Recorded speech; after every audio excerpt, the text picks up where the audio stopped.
তেওঁলোকৰ চুক্তিখনত আমাৰ NDFBৰ কেইবাটাও গোটে স্বাক্ষৰ কৰিছিল।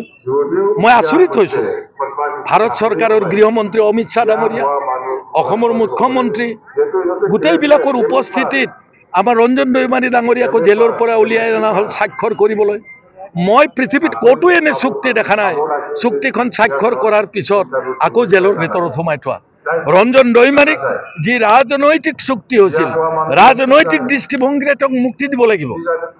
আইনৰ গণ্ডিৰ ভিতৰত ঠেলি দি চিৰজীৱনৰ কাৰণে ৰঞ্জন দৈমাৰী বা তেওঁৰ লগত যিবিলাক সতীৰ্থ আছিল তেওঁলোকৰ ওপৰত যি কেছ জাপি দিয়া হৈছিল, সেইটো কেতিয়াও চুক্তিখনৰ যিটো মেইন ভেলু, সেই ভেলুটো কিন্তু নাথাকে।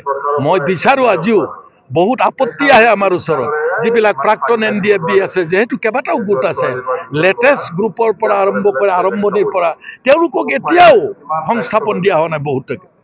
বহুতকে সংস্থাপন দিয়া হোৱা নাই। তেওঁলোকে ক'ত কেনেকৈ কষ্ট কৰি খাই আছে তেওঁলোকে লাগ পালে আমাক কয়। আমি এছেম্বলিত উঠাইছোঁ।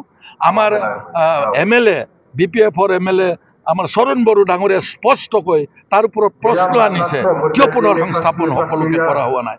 গতিকে প্ৰমোদ বড়ো আৰু প্ৰমোদ বড়োৰ চৰকাৰখনে লগত BJPও আছে BTCত, তেওঁলোকে কোনো কাৰণতেই আমাৰ BTCৰ মানুহৰ আশা আকাংক্ষা পূৰণ কৰিব পৰা নাই, ফেইল কৰিছে। অখিল গগৈৰ বক্তব্যটো তেওঁৰ নিজা বক্তব্য, তেওঁৰ এটা নীতি আদৰ্শ আছে। আমি নীতিগতভাৱে যিখিনি কথা ক'ব লাগে, আমি জানে আপোনালোকে ফ্ল'ৰ কোঅৰ্ডিনেশ্যনত আছোঁ, তাৰ পিছতো কলেজ প্ৰভিন্সিয়েলাইজেশ্যন নোহোৱা কথাটো সজোৰে কোনে কৈছে, ক'ব লাগিছিল কোনে? মই উত্থাপন কৰিবলগীয়া হৈছে। কিয় তেওঁলোকে স্কুল প্ৰভিন্সিয়েলাইজেশ্যন কৰা নাই, কিয় আমাৰ ইয়াত মেডিকেল কলেজ হ'ব নোৱাৰে, এইবিলাক প্ৰশ্ন দুৰ্গা দাস বড়ো আনিবলগীয়া হৈছে। আমাৰ মাত্ৰ 3টা MLA, এতিয়া 4টাৰে এজনৰ মৃত্যু হৈছে।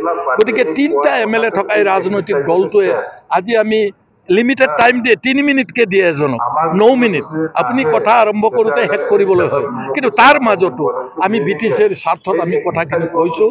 মই ভাবোঁ আমি লগত থকাৰ পিছতো BTCৰ ৰাইজৰ স্বাৰ্থৰ কথাখিনি ক'ব পাৰিছোঁ।